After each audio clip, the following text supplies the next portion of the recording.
This country has zero coastline, zero access to the ocean, and exactly one neighbor, because that neighbor surrounds it completely, in every single direction. By every rule of geopolitics, Lesotho should have been absorbed long ago. It wasn't. It's called Lesotho, and South Africa wraps around every inch of it. So why wasn't it swallowed whole? The answer will make you question how borders actually work.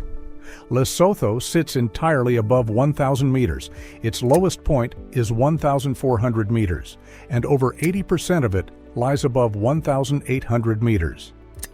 That makes it the only country on Earth whose entire territory qualifies as high-altitude terrain, a fact that earned it the nickname the Kingdom in the Sky. But that elevation isn't just a geographic curiosity. It is the reason the country exists at all. In the mid-1800s, Boer settlers were pushing outward from the south, claiming land and redrawing the map through sheer expansion. The Basotho people, led by King Moshoeshoe I, had something those settlers couldn't easily overcome: mountains.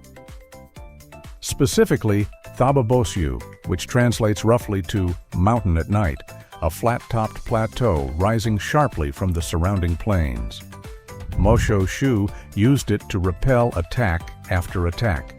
Colonial armies that were devastating communities in the lowlands kept running into the same problem in Lesotho. The terrain simply refused to cooperate. But mountains can only hold so long. By the 1860s, British pressure was building from a different direction, and Moshoeshoe made what might be the most calculated political decision in southern African history. He asked Britain to declare Basutoland a protectorate, not because he trusted the British, but because a British umbrella was the one thing that could stop a full Boer annexation. Britain agreed, partly for its own strategic reasons. The result? Basutoland's borders were fixed around the mountain core the Basotho actually controlled, not the lowland territory they had already lost. That boundary, drawn to reflect military and political reality on the ground, is essentially the border of Lesotho today. The border wasn't arbitrary. It was the physical footprint of successful resistance, locked in place by colonial paperwork. Once independence came in 1966, the question became, what actually kept it from being quietly absorbed anyway? Moshoeshoe traded British protection for survival, but would you have made that same call, or held out and risked everything on the mountains alone?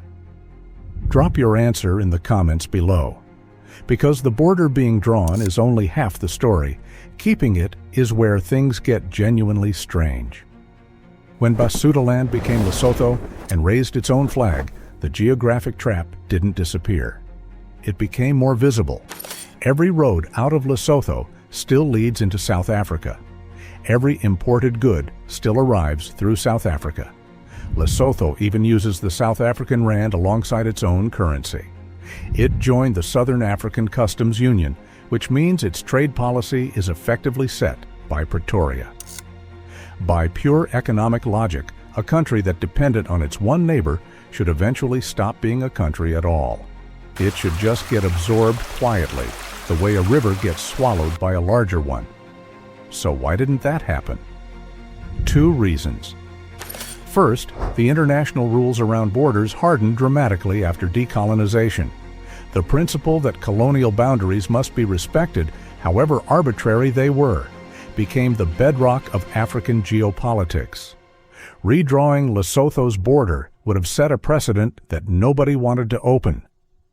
Second, and this is the part that genuinely surprises people, Lesotho had something South Africa actually needed: water. Those same mountains that Moshoeshoe used to repel armies turned out to be one of the best natural water catchments on the continent. And South Africa's industrial heartland, centered on Johannesburg, is water scarce. The Lesotho Highlands Water Project now supplies Johannesburg's water needs through gravity-fed tunnels under the mountains that transfer billions of liters of water a year directly into South Africa's river system.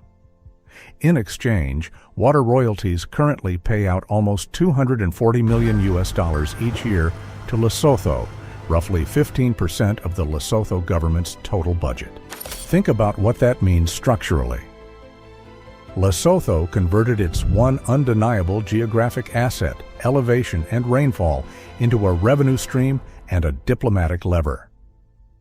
The country that looked completely dependent suddenly had something its powerful neighbor couldn't afford to take away by force, because force would destroy the infrastructure delivering the water. That is the real answer to the question this video opened with. Lesotho doesn't exist despite being surrounded. It exists partly because of what being surrounded forced it to become. Borders don't survive because they're drawn on maps. They survive when the people inside them find something the outside world cannot afford to remove. Moshoeshoe used mountains to buy time. His successors used those same mountains to sell water. The geography never changed. What changed was how brilliantly they learned to use it. Subscribe if Lesotho's survival surprised you, and watch this next video on how a border drawn by accident became one of the most defensible in the world.